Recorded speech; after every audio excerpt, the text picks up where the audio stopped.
Hello and welcome to the next edition of What's Up Windham Tech. I'm Donna Goyette, one of the two assistant principals at Windham Technical High School, and I'm co-hosting today with the other assistant principal, Mr. Eric Hilversum. Today we have a very special guest joining us, Congressman Courtney, U.S. Representative, Connecticut's 2nd Congressional District. So welcome and thank you for joining us today. Thank you, Donna. Great to be here. Before we actually begin, I just want to give a little bit, the students had provided some wonderful questions for us to ask you today. So prior to getting to the questions, could you explain to the students a little bit about your background and how you got to where you are? Sure. Well, first of all, thank you for the invitation to be here, to both of you, and to the kids watching. I just want to say what a big fan I am of Windham Tech, and the focus that your curriculum brings to making sure that your graduates are connected to the workforce, but also to the students, because they obviously kind of took the path a little less traveled in terms of going to tech school, but I'll tell you what, it's going to pay off for the rest of their life. So, I mean, congratulations to all of them. So I represent a great part of the country. Eastern Connecticut, 2nd District is, if you had a map of Connecticut and drew a line down the middle, everything to the right is the 2nd Congressional District. So it goes from Massachusetts to Long Island Sound and everything in between. Quite an area. It is. It's 65 towns. And I live in Vernon, Connecticut, which is a neighbor of the Windham area, 4th largest town in the 2nd District. And my background was that I came from a family that's not political, but I had the experience of being an intern at the state capitol when I was back in law school, and the experience of being close to the legislative process is something that changed my life. I mean, it created an interest, which brought me all the way to the United States Congress. Over time, I served 8 years in the state legislature. Left in 1994. My wife and I were expecting our 2nd child, and just decided to do a little bit of a timeout, but stayed active in the community and also in political affairs. And then in 2000, the seat changed hands from Democrat to Republican, and I ran in 2002 and lost on that race. It was close, but it was kind of something I'd never experienced before as a candidate on my own. I never lost a race before, and but still had the bug and tried again in 2006, and it was quite a remarkable race. I won by only 83 votes out of 241,000 cast. It's the closest race for Congress in the 21st century.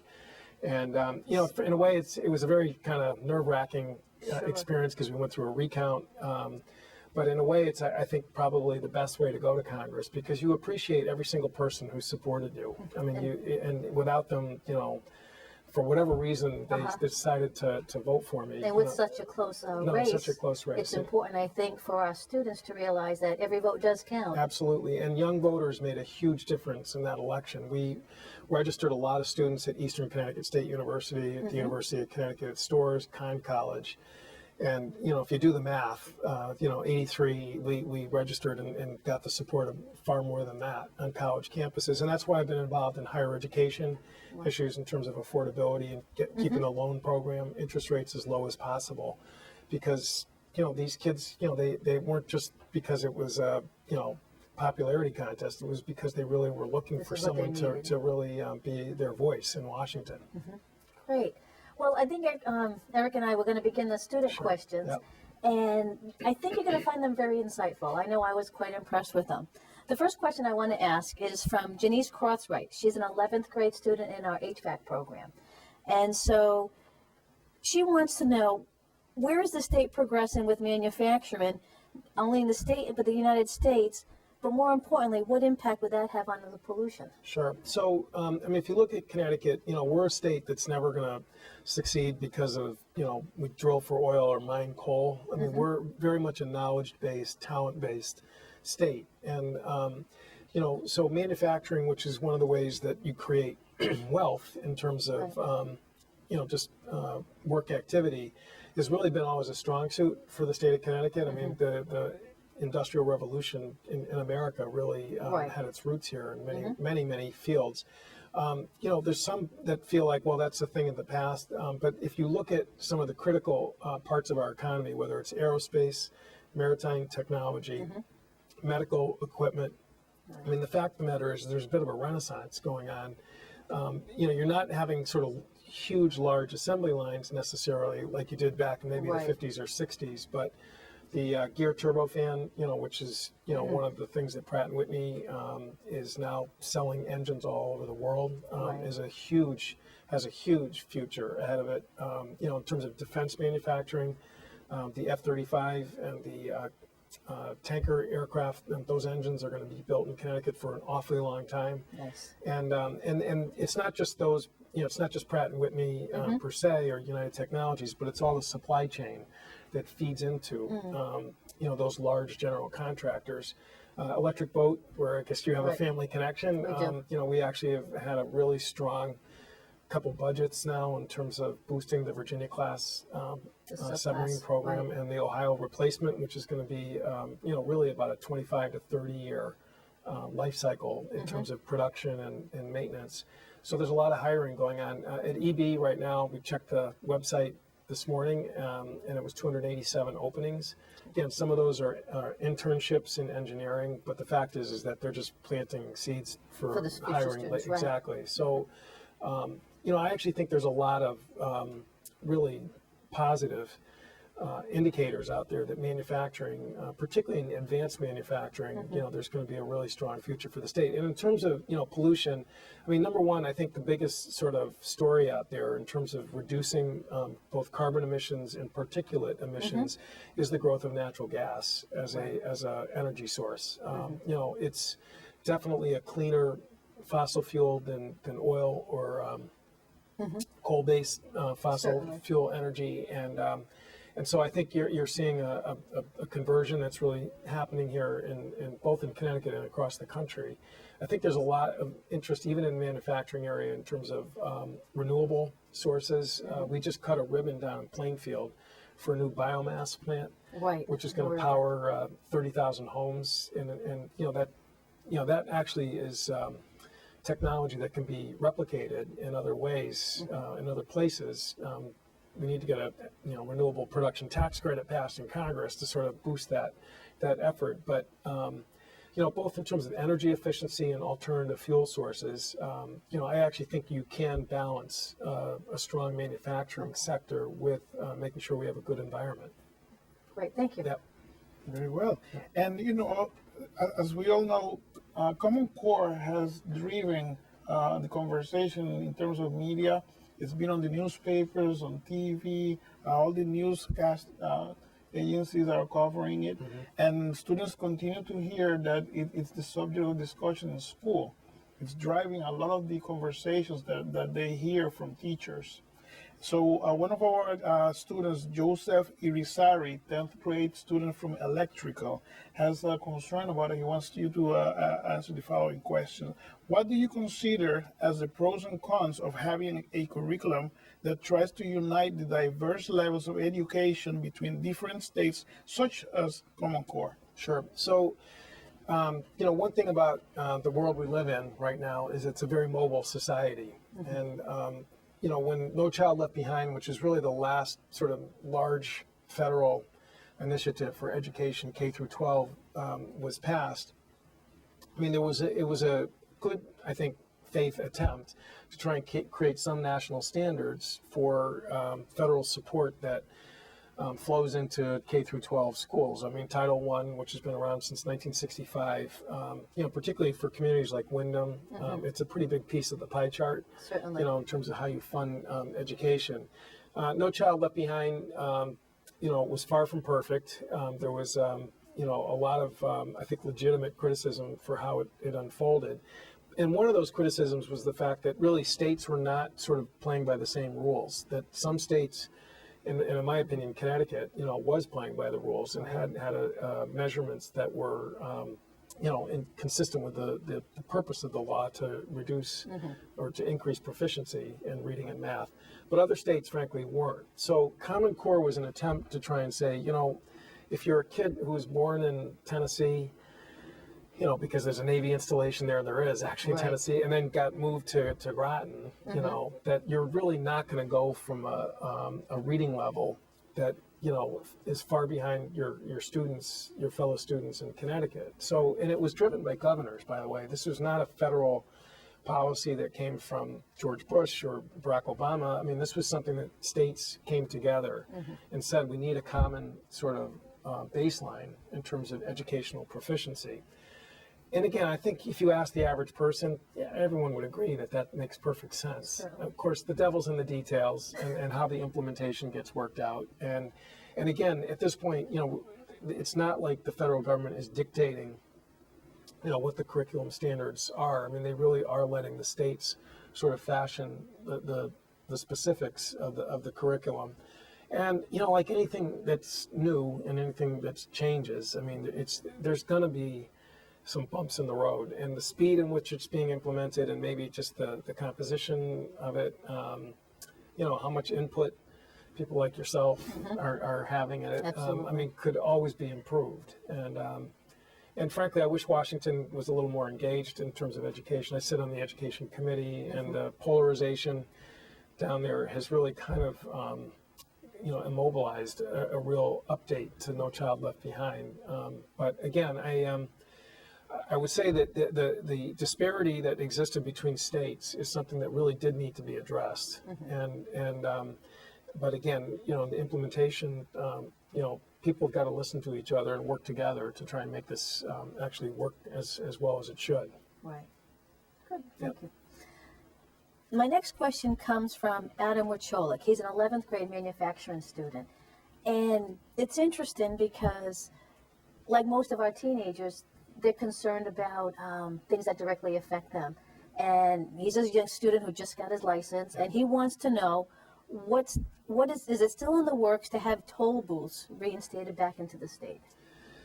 Well, again, if you drove from Maine to Washington and you were on Interstate 95, you would be throwing cash into the tolls, except when you hit the border of Connecticut. And that didn't happen by accident. Tolls were on the roads, certainly in my lifetime. I remember when they were there, and I remember they were taken away.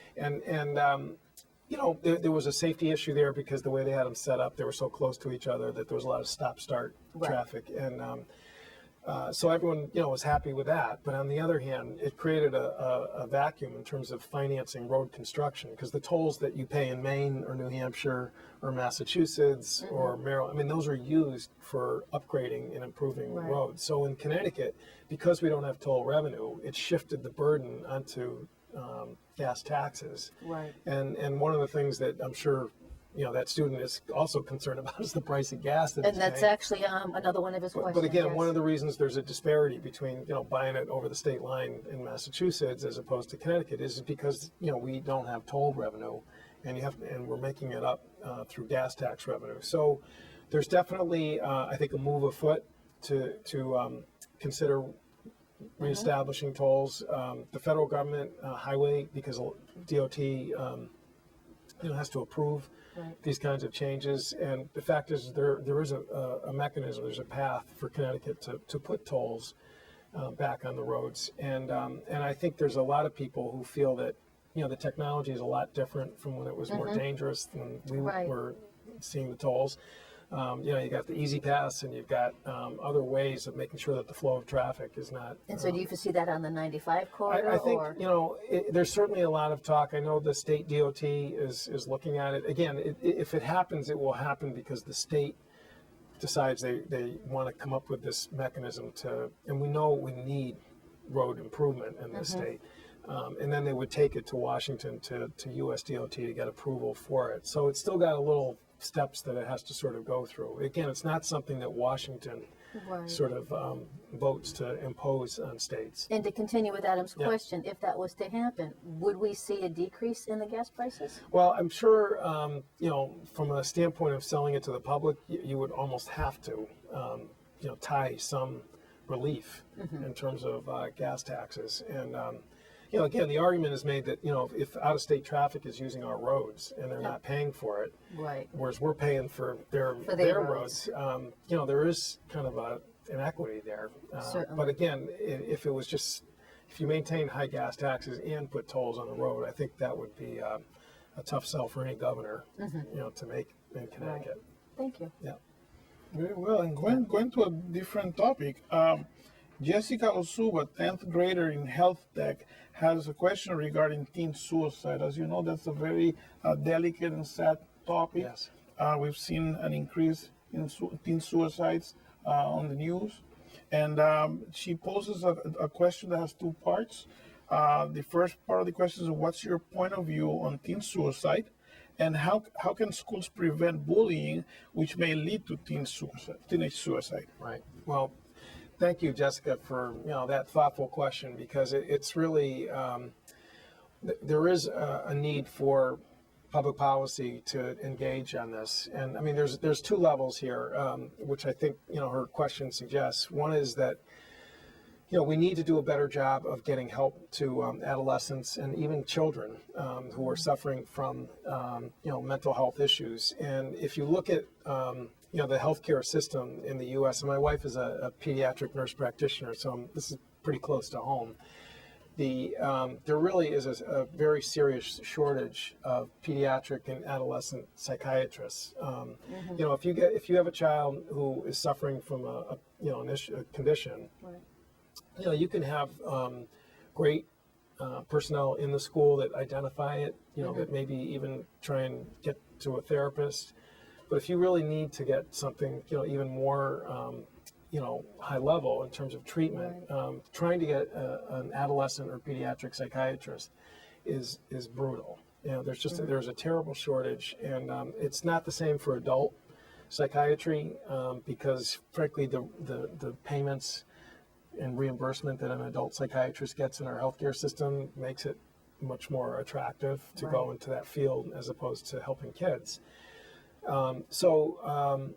I have a bill in Washington which actually would try and help young sort of committed medical students who are thinking about pediatric specialties to go into that area by allowing them to have sort of scholarship pay down. Nice. Because obviously kids are coming out of medical school with some instances hundreds of thousands of dollars of debt, and basically there would be a debt forgiveness program for people who make a commitment to go into those fields, and because we really need to boost the ranks of treatment in that area. I mean, the Sandy Hook tragedy, really did sort of cause this real reexamination of what is in our mental health system right now, and in the area of pediatrics and adolescents, it's not good right now, and we've got to give again medical students the opportunity to make it so that they're not like destroying themselves financially to make that decision to go into that field, and the bullying is really more about prevention, because that's she's absolutely right. I mean, if you talk to people who are really close to this issue, they will tell you that that just the negativity and harm that bullying does to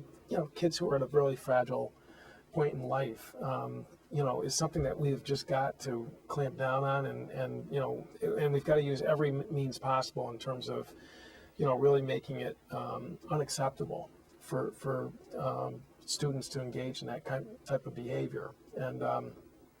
And I know, I'm sure you guys work on that issue every single day, and we have to start at the youngest levels possible, and we've got to watch it like a hawk.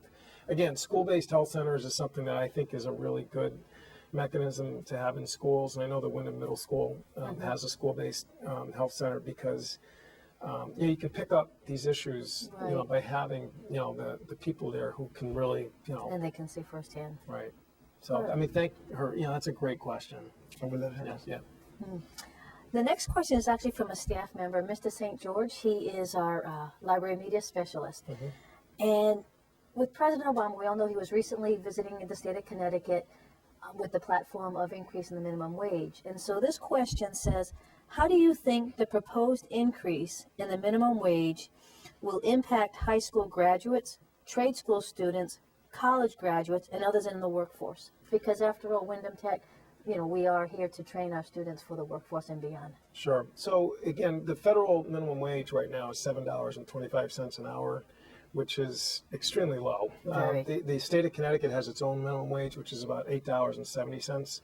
So to some degree, this debate is sort of a little bit outside of Connecticut's realm because we are well above the federal minimum wage. Over time, the president has proposed bringing it up to $10.10 Right, a an step hour. increase, right? That's right. And but even then, where Connecticut's headed, we're probably still ahead of that curve.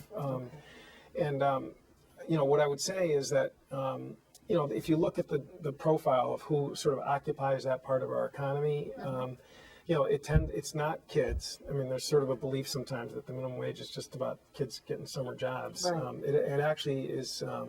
The average age is in the 30s, and the profile, frankly, is much more women than men, or tend to be minimum wage and workers there. The studies that have taken place in Washington, looking at the president's plan, suggest that that would sort of push up the wage base really for even people above it a little bit.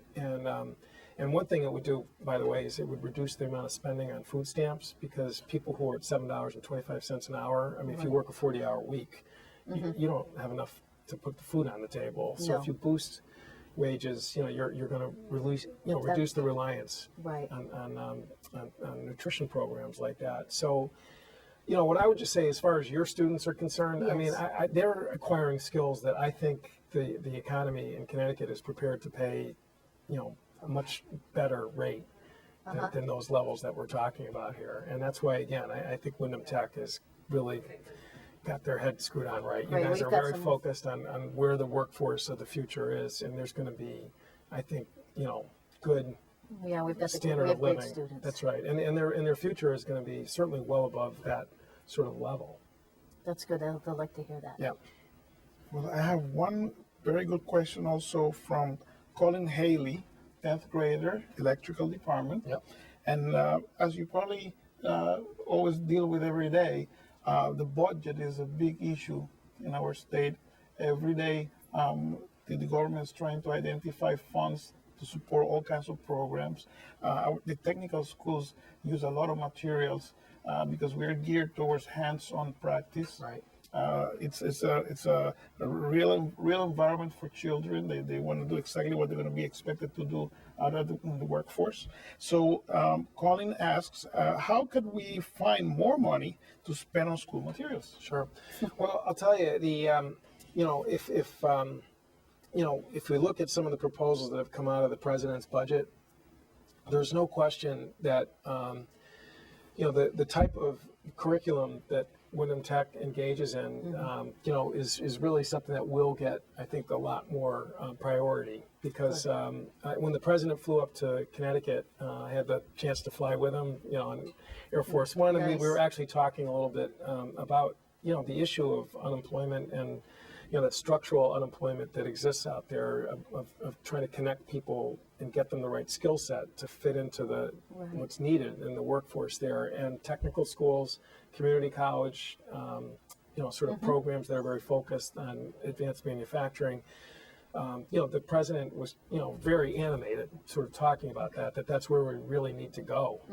We still have other issues with unemployment, but we could help a lot of people if we just gave them, between the education system and the job training program, better opportunities. And I think that's exactly what the state needs. That's right. And so the tech school, whether it's equipment, across the board with your equipment and with your curriculum, I think that's really a smart investment for Washington to make. One bill that I'm a co-sponsor with a Republican from the state of Alaska, believe it or not, is a bill that would allow manufacturers to donate more equipment to tech schools and get a tax write-off for that, because and they want to do it because they want to grab these kids after they've been sort of trained up on sort of more current cutting edge with the technologies, right, such as our manufacturing program is really in the building process right now with the community colleges to create those students for the workforce. So Washington's pretty polarized. I mean, these issues are still kind of stuck in what's going on down there. But I would say this, that that question is focused on an area where I think there really is consensus. That you can bring business and labor and Republicans and Democrats around the idea that we need to help schools like Windham Tech, get every bit of help to make sure that they're ready to join the workforce. You know, Yep. and as I always say, there's a direct relationship in terms of companies saving money in training Right. when they donate materials they use, so the students can practice on it before they get hired. It saves money in terms of waste, and it allows students to feel more confident when they start working for this employer. Well, we have a bill to give them a tax write-off, so that will even boost that, that process more. So, I mean, those were the questions, from our students and from, some of the faculty. Do you have any parting words for Windham Tech students before? Sure. I mean, what I would just say is that, for the rest of your life, I mean, you're going to be engaged in raising your family and finding work and growing businesses. And, there's, we're living in a time right now where people are kind of turned off by government and politics, and it's perfectly understandable given the fact that, sometimes people down in Washington aren't really listening to the folks back home. But at the end of the day, I'm an optimist. I really think that, having worked on, for example, getting the shipbuilding budget up for Right. EB, and now they're hiring, working on the student loan bill that cut the rate from 6.8 to 3.8%. It was external pressure from students, from, folks who cared about the Navy, that sort of unlocked those issues. And even as tough as it is down there, we were able to make progress and Right. get those to move forward. So, if people feel like that, Congress or the White House, isn't doing a good job, I mean, the best answer to that is get involved and really, understand that, sort of opting out is not really a solution, Right. to that. And I think that political involvement, you don't necessarily have to be a candidate for office, but just being engaged, contacting your congressman, your local people, it's important, and you really do get real results from doing it. And that's it. Representative Courtney, thank you so much I for enjoyed it, this wonderful opportunity. Thank you. Thank you so much. Mr. Hilversum, thank you for your time and co-hosting with me. And again, I'm Donna Goyette, the assistant principal with Mr. Hilversum, assistant principal of Windham Technical High School. And thank you for joining and watching What's Up Windham Tech.